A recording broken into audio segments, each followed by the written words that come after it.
Hello mga bungot, mayong adlaw pa yung udto mayong butag niabot gid akong gi-order ka bungot nga replacement ato suga nga LED nga kini nga klase ka bungot.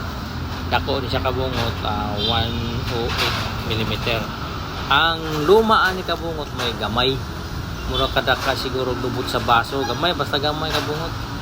So kini ding suga ka bungot gikan dito sa akong suga dito sa kuan nagtesting ako ka bungot o testing ako.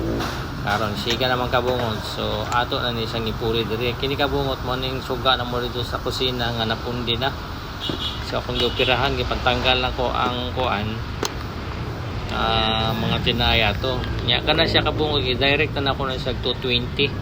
Naman ay mga PCB board dito sa sulod ana. Pero ako tong gitanggal nagibutangan na po nako siya og wire nga direkta gid og 220.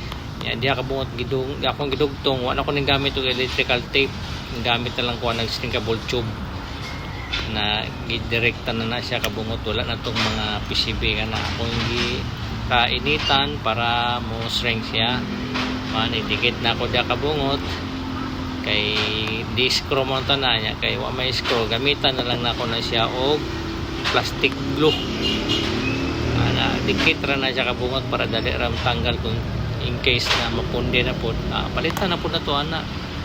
Replacement naman na sa TikTok 87 ang palit na ko ana, imported gikan China. Pero okay kayo kabungot, 16 watts na siya kabungot niya.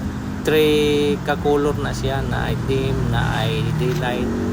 Testingan na to kabungot. Ana tanawa kabungot to. Oh, siga oh, di ba? Tulo ka siga na siya kabungot. Oh, ato na ni siyang kabiran kabungot.